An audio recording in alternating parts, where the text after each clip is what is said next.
What if the voice inside your head right now, the one narrating your life, agonizing over tomorrow's meeting and just rehashing yesterday's mistakes, is actually your worst enemy?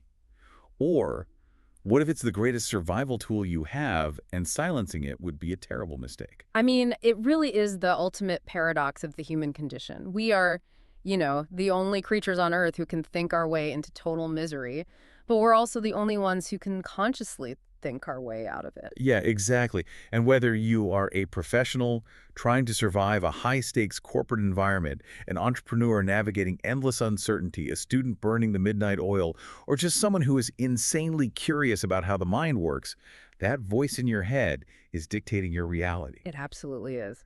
So welcome to the deep dive. Our mission today is exploring the concept of living in the, quote, now. We really want to understand what it actually means to be present and whether doing so is the ultimate key to human happiness or just a complete philosophical trap. And we have an incredibly rich, well, a somewhat controversial stack of sources to pull from today to map out this whole battleground of the mind. We're going to be looking at the psychological, the scientific, and the philosophical arguments for and against killing the ego. Right, so we are pulling from Eckhart Tolle's monumental bestseller, The Power of Now, which is essentially the modern playbook for mindfulness. Mm-hmm. And we are grounding that philosophical approach with clinical research from Syracuse University on how mindfulness actually rewires the physical brain. Which is fascinating stuff, by the way. Super fascinating. And because we love a good intellectual clash, we are also bringing in a fiery rebuttal from mystic L. Ron Gardner. In his book, Beyond the Power of Now, he fiercely defends the human ego. He actually calls Tolle's work warmed over Buddhism. Oh, yeah, he does not hold back. He basically thinks Tolle is just repackaging ancient Zen concepts of detaching from thought, but without acknowledging the full picture. So the clash of perspectives here is profound. Our goal is to figure out exactly what the mind is doing to us behind the scenes, and more importantly, what we should be doing with our minds moving forward. Exactly. But before we can talk about the cure, we really have to understand the disease. Let's look at Tolle's diagnosis of the human condition. Right. He points the finger directly at something he calls the ego. But we should probably clarify that term, because he isn't talking about arrogance, right? No, not at all. He's not saying you have a big ego just because you brag about your golf score. Right. Tolle defines the ego as a phantom self. It's a false identity created entirely by our unconscious identification with the mind. A phantom self. That's a wild way to think about it. It is. Think about it this way. If you strip away your job, your possessions, your personal history, your political beliefs, and your memories, what is actually left? No, yeah. To the ego, that question is absolutely terrifying. The ego is entirely derived from those external things and those past experiences, so it constantly needs to defend and feed itself just to prove it exists. Right. And because it gets its identity from the past, it is totally obsessed with keeping the past alive. Exactly. And because it needs to secure its ongoing survival, it is constantly projecting itself into the future. It's always anticipating threats or seeking some kind of future fulfillment. So it's never just here. No, to the ego, the present moment hardly even exists. It just views the now as this annoying stepping stone you have to use to get to the next moment. Which introduces what might be, I think, Tolle's most unsettling concept, which is the pain body. Oh, the pain body, yeah. Like if the ego is the structure, the pain body is the dark shadow cast by that ego. It's an accumulation of old emotional pain that basically takes up residence inside your nervous system. Yeah, Tolle describes it almost like an invisible entity, like a semi-autonomous energy field made entirely of negative emotions. It's the emotional baggage that hasn't been fully resolved or let go, and it actively wants to survive. I want to try to visualize this for a second. For you listening, it kind of feels like having a compromised algorithm in your social media feed, or having a hangry emotional vampire for a roommate. That is a highly accurate way to look at it, actually. Right, like it has dormant and active modes. Once it gets a click on anger, it floods your system with more anger-inducing memories to keep you engaged. It pushes your buttons to feed on drama. The pain body literally feeds on emotional reactions. It has those dormant phases where it rests, but when it gets hungry, when it becomes active, it wants you to be angry or anxious or deeply sad because that negative emotional resonance is its food. That is so creepy to think about. It is. And if we look at how this plays out in daily life, the pain body particularly loves intimate relationships. Oh, of course. Intimate relationships are the perfect feeding ground because your partner knows all your buttons. Exactly. The mechanism here is hijacking. The pain body can hijack your mind, take over your reactions, and actually provoke your partner's pain body. So the two algorithms can just feed off each other in this massive cycle of drama. Precisely. Tolle notes that this entity is so sensitive, it can be awakened by the slightest irritation, an innocent remark, or the passing thought. It's just a thought. Yeah, and he also points out that for many women, the collective and personal pain body is often powerfully awakened just before their premenstrual period. It creates this intense rush of negative emotional energy that just demands a reaction. Okay, so if we have this biological algorithm constantly hijacking us, observation alone feels like bringing a knife to a gunfight. Really does sound like that. But Tolle's proposed antidote is this concept of presence. He says we just need to become the watcher of our emotions, of the pain body. But how does just watching do anything to stop the spiral? Well, presence is defined by Tolle as consciousness becoming conscious of itself. When you feel that pain body rising, that sudden flash of anger or that deep ache of anxiety, you step out of the stream of thought. You observe the emotion without judgment. And the mechanism of how this works is super crucial here. When you judge the emotion, you are creating a new thought about the thought. Oh, I see. Judgment feeds the algorithm you were trying to starve. Exactly. By simply watching the emotion neutrally, you sever the link between the emotion and your identity. Once you observe it without judgment, the identification is broken. The pain body can no longer pretend to be you. But wait, let's unpack this. If I'm just watching my anger, what is actually happening in my head? Like, is there a biological reason that works, or is this just mystical philosophy? No, we can actually map this biologically. Yeah. Which brings us to the clinical research brief from Syracuse University on mindfulness. Right, the science part. Walk us through that. So when you practice this non-judgmental awareness, you are literally changing the physical structure of your brain. The Syracuse research shows that practicing mindfulness actively strengthens the prefrontal cortex. And that's the part that handles logic. Yeah. Right. It's the part of the brain responsible for emotion regulation, critical thinking, and executive function. When the pain body flares up, that is your amygdala, the brain's panic button hijacking your nervous system. Wow. Yeah. By pausing to become the watcher, you are engaging your prefrontal cortex to hit the brakes and override the amygdala's threat response. So you are basically manually overriding the automatic feedback loop. Yes. And the physiological results are immediate. The Syracuse brief notes that this practice instantly lowers blood pressure, reduces automatic negative thoughts, and decreases symptoms of depression and anxiety. Just from watching the thought. Exactly. Lowering blood pressure is a direct result of turning off the sympathetic nervous system's fight-or-flight response. The prefrontal cortex essentially tells the body that the psychological threat is not a real physical danger. Okay, let's play devil's advocate for a second. Let's say you're listening to this on your commute right now. It sounds great to lower your blood pressure by staying in the present. But if you were told to never think about the past or the future, how do you learn from your mistakes? Or how are you supposed to plan for your career? Isn't planning absolutely necessary?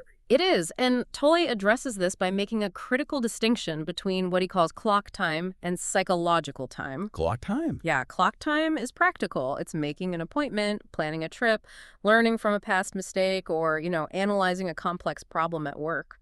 The mind is a brilliant tool when used for practical clock time tasks. You use it, and then you put it down. Ah, I see. The problem is we almost never put the tool down. Exactly. That inability to put the tool down is psychological time. It is the insanity of obsessing, worrying, and suffering over things that aren't happening right now. Like replaying an argument in your head from 3 years ago. Or experiencing severe physiological anxiety about a presentation that is still 3 weeks away. Clock time is necessary for functioning in the world. Psychological time is just self-sabotage. Okay, so we just need to stay in the present, avoid psychological time, and lower our blood pressure. It sounds like the perfect solution.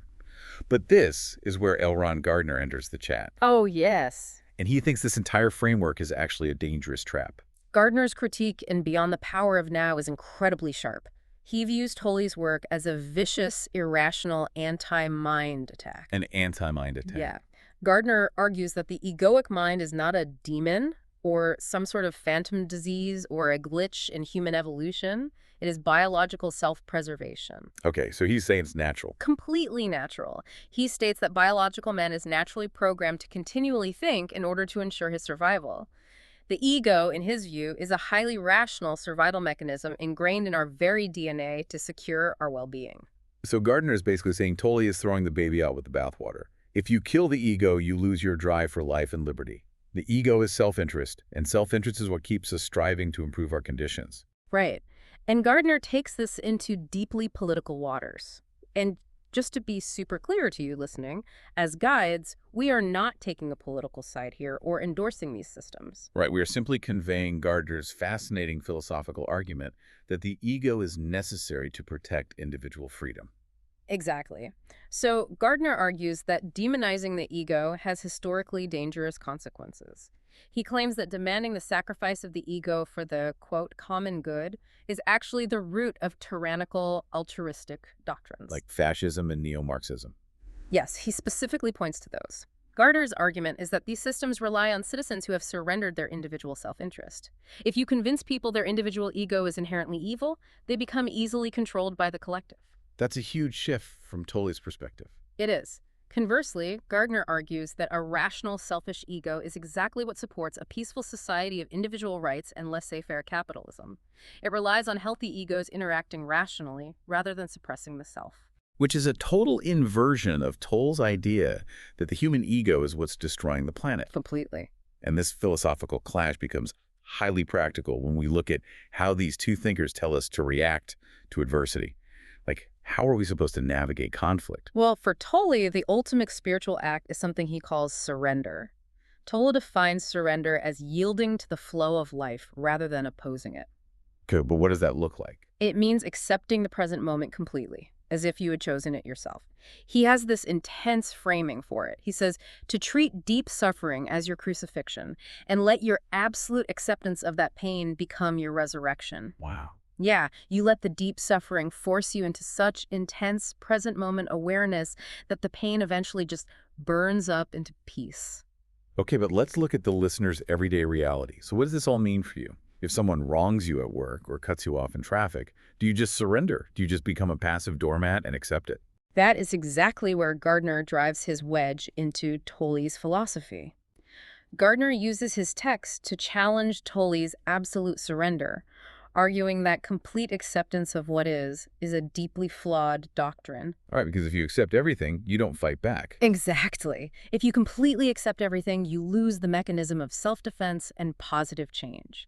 He highlights a really stark historical example to prove this point. Oh, the contrast between the Buddhists and the Hindus. Yes. Gardner points out that historically, when Buddhist monks in ancient India faced invasion by foreign conquerors, their doctrine of complete acceptance and pacifism led them to be slaughtered or driven out. That's intense. In contrast, the Vedic Hindus did not passively accept the invasion as the present moment's divine order.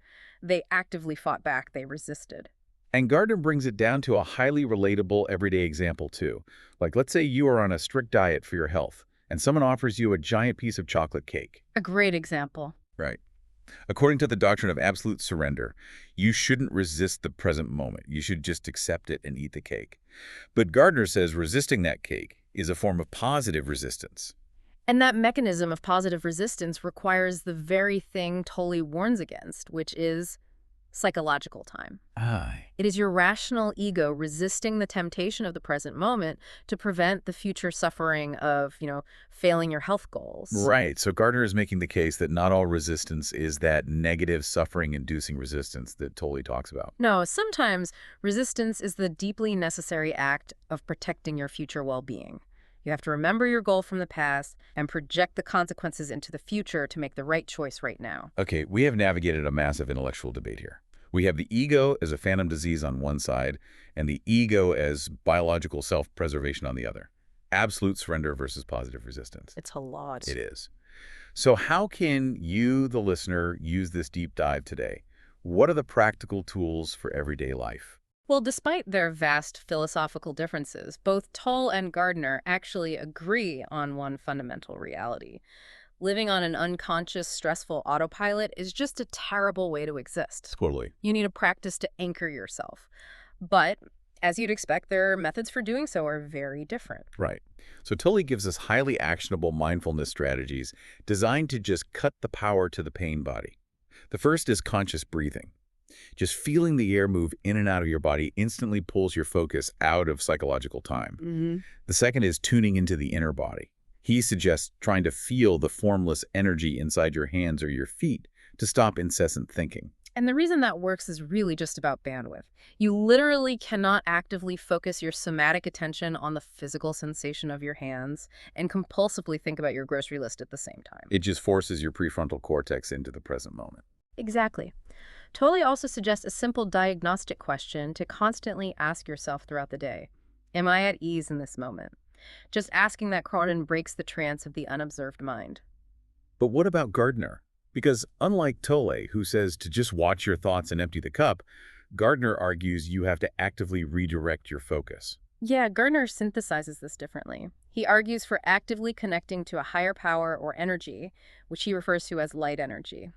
He likens this to the Holy Spirit or the Hindu concept of Shakti. Okay, Shakti? Yeah, in practical terms, Shakti is viewed as a dynamic, empowering energy. Gardner believes that true power in the now isn't achieved through passive emptiness. So how do you actually make that connection? Well, instead of just observing your thoughts inward, you actively focus your attention outward or upward through prayer or mantra or deep spiritual focus. You are actively invoking a higher radiant energy to outshine the darkness of the mind rather than just passively sitting there observing it. Wow, okay. So to sum it up, whether you use Tolle's silent observation to starve the pain body, or Gardner's active connection to outshine the darkness, it's really about taking your brain off of a stressful, self-sabotaging autopilot and putting your hands firmly back on the steering wheel of the present moment. Beautifully said.